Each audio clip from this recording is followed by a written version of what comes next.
check. Mic check.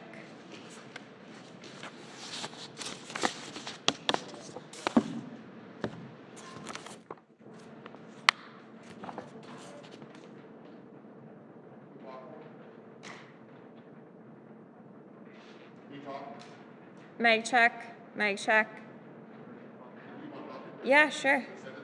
1, 2, 3, 4, 5, 6, 7, 8, 9, 10, 11, 12, 13. Good? Great. Yep. 1, 2, 3, 4, 5, 6, 7, 8, 9. Yep.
Good afternoon. My fellow Americans, last night we saw the President of the United States lie to the American people and repeatedly lie about the state of this pandemic. We saw him refuse to take responsibility for the crisis that should have been met with real presidential leadership. Instead, it has cost hundreds of thousands of Americans' lives and pushed millions into poverty. We saw him diminish the pain felt by so many Americans. President Trump said, "We're rounding the corner. It's going away. We're learning to live with it." They are quotes. But as I told him last night, we're not learning to live with it. We're learning to die with it. And this is a dark winter ahead. Already, more than 220,000 people in the United States of America have lost their lives to this virus. 220,000 empty chairs at dinner tables all across this country. My heart goes out to every single person who's had to endure the agony of saying goodbye to someone they loved and adored over video chat, who couldn't gather their closest friends, even their full family, to grieve together at a funeral mass or a funeral service. And worse yet, a new study from Columbia University suggests that anywhere between 130,000 and 210,000 of those deaths were avoidable. A leading medical journal in America, quite frankly in the world, wrote an unprecedented editorial. To the best of my knowledge, they've never written anything like this. They criticized President Trump's, quote, dangerously incompetent, end of quote, response, and stated that he, quote, took a crisis and turned it into a tragedy. COVID-19 dwarfs anything we've faced in recent history, and it isn't showing any signs of slowing down. The virus is surging in almost every state. We passed 4.8 million cases. And when Trump was asked this week what he'd do differently to get the pandemic response right from the start, his answer was, and I quote, "Not much. Not much." As many as 210,000 avoidable deaths, but there's not much he would do differently? The United States is 4% of the entire world's population, yet we make up 20% of all the deaths worldwide. If this is a success, what's a failure look like? We're more than 8 months into this crisis, and the president still doesn't have a plan. He's given up. He's quit on you. He's quit on your family. He's quit on America. He just wants us to grow numb and resigned to the horrors of this death toll and the pain it's causing so many Americans. But he can't erase his own words or deeds. In February, he knew just how dangerous this virus was. He told Bob Woodward in a taped interview, this disease was deadly, far worse than the flu. But instead of telling us how bad it was going to be, according to the New York Times, his administration only gave Wall Street investors a heads up. And they made a bundle, doing something called selling short or betting against the market. So Wall Street knew what was coming, while the rest of us took the full brunt of it. In June, when we began to see the resurgence of COVID-19, I called out President Trump for wavering and waving the white flag of surrender to the virus. But then it was as if he decided to go on offense for the virus, holding rallies with no masks, no social distancing, where people contracted the virus, inviting the virus into the White House, hosting what Dr. Fauci called super spreader event, endangering more people's lives by telling the public, don't worry about the disease, don't let it dominate you. How many people from Kristen in Arizona will end up suffering because their loved one listened to the president. Kristen said her dad voted for Trump, listened to him, believed him that the virus wasn't a big deal. Then her dad became infected and died. Kristen said her dad's only pre-existing condition, this is her quote, the only pre-existing condition was trusting Donald Trump, end of quote. Even after contracting the virus himself, Donald Trump still refuses to promote universal mask wearing, which could have saved nearly 100,000 lives and could still save over 100,000 lives in the next few months. The longer Donald Trump is president, the more reckless he gets. We don't have to be held prisoner by this administration's failures. We can choose a different path. We can do what Americans have always done. Come together and meet the challenge with grit, compassion, and determination. And today I'm going to tell you exactly what I plan to do if I have the honor of being elected your next president. I'll immediately put in place a national strategy that will position our country to finally get ahead of this virus and get back our lives. I'll reach out to every governor in every state, red and blue, as well as mayors and local officials during transition to find out what support they need and how much of it they need. I'll ask the new Congress to put a bill on my desk by the end of January with all the resources necessary to see how both our public health and our economic response can be seen through the end. What is needed? Look, a pandemic doesn't play favorites, nor will I. As I said, no red states, no blue states, just the United States, united in our response, united in our purpose to stop the spread of COVID-19 and beat this virus. First, I'll go to every governor, urge them to mandate mask wearing in their states. And if they refuse, I'll go to the mayors and county executives and get local masking requirements in place nationwide.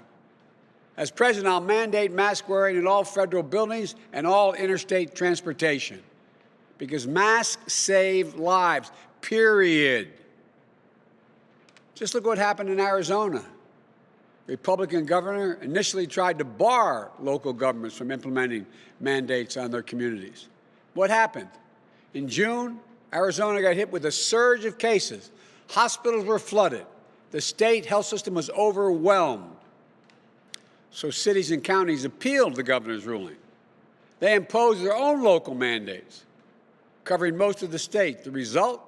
Cases fell by 75%. Wearing a mask is not a political statement. It's a scientific imperative. It's a point of patriotic pride so we can pull our country out of this god-awful spiral we're in. And it's a testament to the values we were taught by our families and by our faiths. Love thy neighbor as thyself. Second, I'll put a national testing plan in place with a goal of testing as many people each day as we're currently testing each week, a 7-fold increase. There's a key difference in this campaign between Donald Trump and me. I believe in testing. Donald Trump does not. I believe in science. I believe in public health officials. I believe in the example of other countries which prove that widespread testing is needed to regain the health of our nation, to reopen safely, and critically, to stay open. Every school, every worker, every American should have easy access to regular, reliable, free testing. To achieve this, we need to increase both lab-based diagnostic testing, with the results back within 24 hours or less, and faster, cheaper screening tests that you could take right at home or in school. Look, what we have right now isn't anywhere near good enough. States are still improvising on the fly. School districts are still mostly on their own. And many Americans still don't know when it's important to get a test or how. This isn't beyond our capacity to master. Not if we're directing a coordinated effort across government and the private sector. instead of leaving chaos to reign.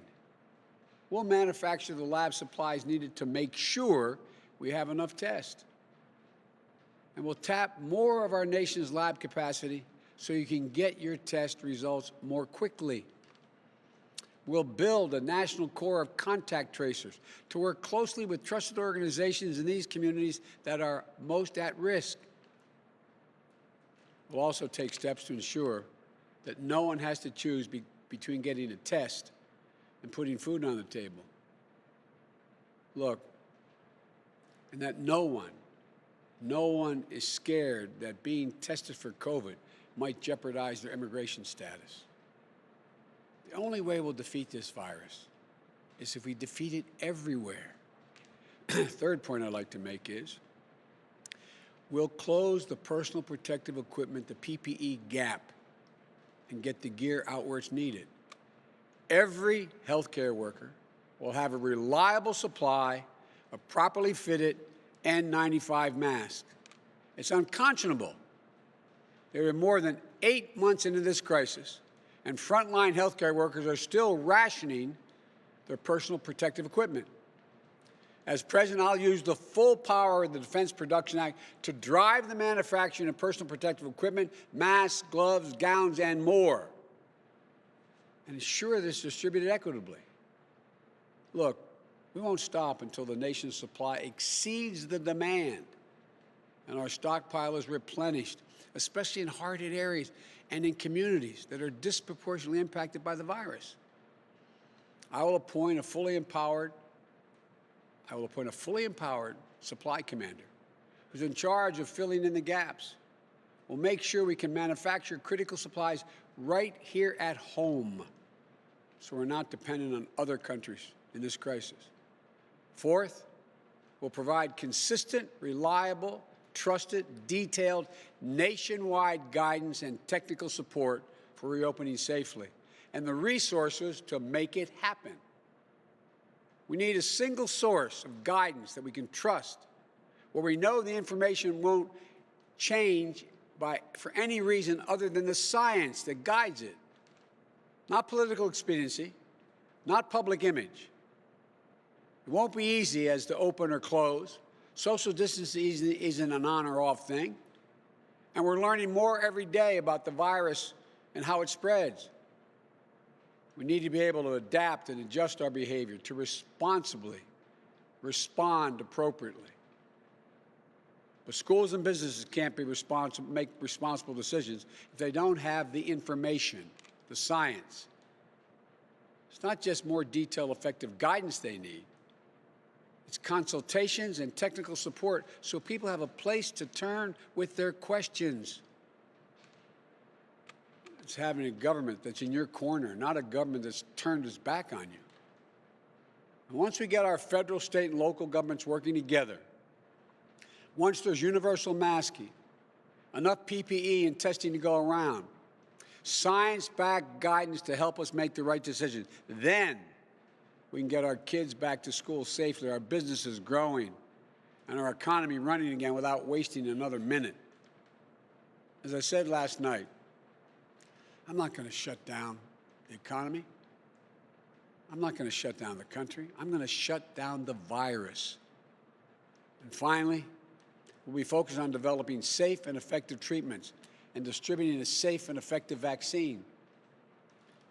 President Trump claims he found a cure. Well, let me tell you, yet we have 1,000 people dying each day. More than 40,000 people are in hospitals right now battling the virus. Life-saving therapies shouldn't be just available to the wealthy and the well-connected.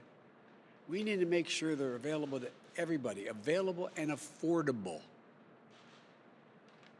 It's also possible we could learn any day that one of these vaccines currently in trial is showing itself to be effective. That will be a wonderful day for our people and people around the world, everywhere, whether it comes next week or in the next 2 months. But it will still be many months before any vaccine is widely available.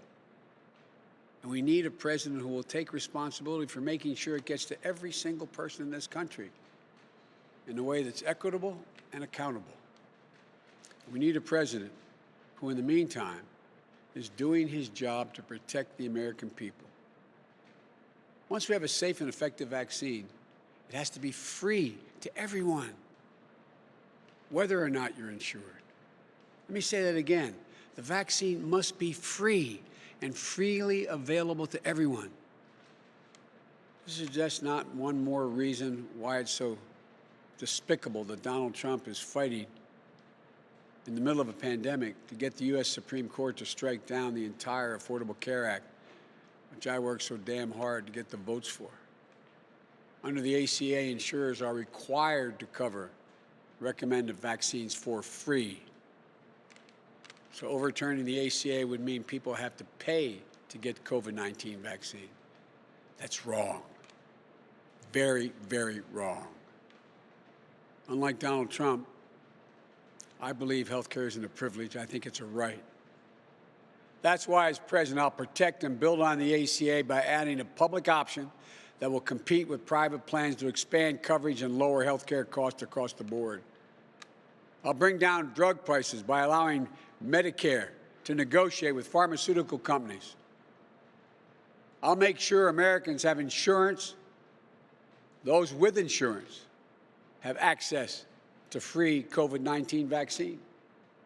And I'll direct the federal government to bulk purchase as many doses as is necessary of the COVID-19 vaccine so we can provide it free to those who are uninsured, underinsured, or Medicaid eligible. Throughout all this, yes, Mr. President, I'll listen to the scientists and I'll empower them. I know how much President Trump has damaged faith in our institutions, in our leaders, in government itself. We have to rebuild the trust between the public and its public servants. It's one of the most difficult tasks we'll face in the coming years. But if I'm elected president, I'll always give it to you, as FDR said, straight from the shoulder. I'll deliver on my promises. I'll listen to the American people, no matter what their politics. I'll let the doctors and the scientists speak freely so you can make the best decision possible for yourself and for your family. And I won't let 4 years of Donald Trump rob us of the most fundamental American qualities, our hope in the future and our faith in ourselves. We can beat this virus. We're not too divided to achieve big things. We're America. We can do this. We've never failed when we work together. Imagine a true nationally coordinated plan where we spare no expense so our schools have the resources they need to reopen with full health and safety protocols in place. Imagine every small business getting a restart package that helps cover the cost of installing plexiglass, providing PPE, and more to minimize the risk of exposure for customers and workers. Imagine our older Americans and people with disabilities having the peace of mind that comes with trusting that the public health system is working for them. Imagine, instead of staying locked up in their rooms, they're able to hug their grandchildren or those who they love and haven't been able to see. Imagine if you're a member of a community that has been hit particularly hard, Black, Latino, Asian Americans, or Native Americans. Imagine a public health and economic response that treats your needs as a priority, not as an afterthought. Imagine a day in the not-too-distant future when you can enjoy dinner with your friends and your family, and maybe even go out to a movie.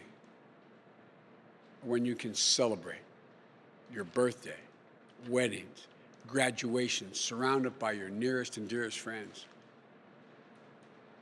That's the Biden-Harris agenda to beat COVID-19.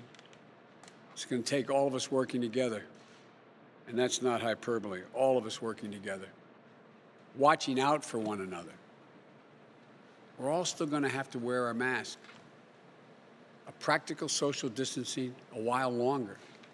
It's going to be hard, but if we follow the science and keep faith with one another, I promise you, we'll get through this and come out the other side much faster than the rate we're going now. Look, you all know this. The American people have always given their best to this country in times of crisis. And this time isn't any different. I'm not joking when I say this. I think every day about the brave doctors and nurses and hospital workers, police officers, firefighters, EMTs, and other first responders who not figuratively but literally are putting their lives on the line day in and day out to care for people. I think of the essential workers who carried the rest of us on their shoulders through these many months. The grocery store clerks, the delivery clerks, the drivers, the folks on the assembly line, the meat packers, and so many more. People too often overlooked, undercompensated. They've given the best to their country when we needed them the most. Think of the small businesses who moved heaven and earth to try to take care of their employees and keep their businesses open. And sadly, of all those who couldn't because they didn't get the help they were promised. I think of the parents juggling working from home with the added demands of overseeing their child's educations. I think about the educators who are spending hours learning how to teach online. They're doing what they always do, giving above and beyond for their students.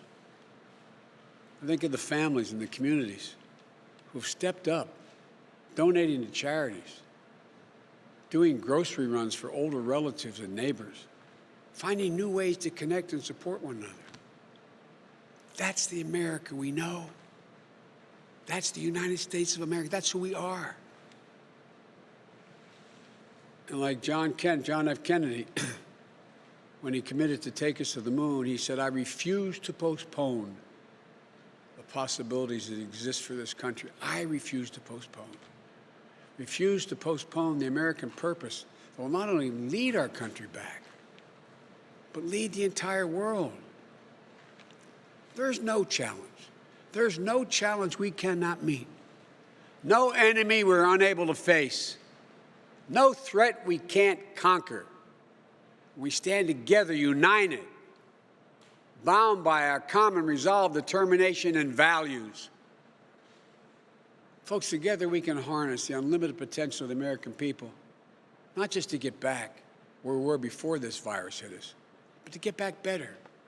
I promise you, and you know it in your heart, we can do this. We must do this, and we will do it together. You know we can do it. This is the United States of America. May God bless you all, and may God protect our frontline workers and all those who have lost a loved one. Thank you, and keep the faith.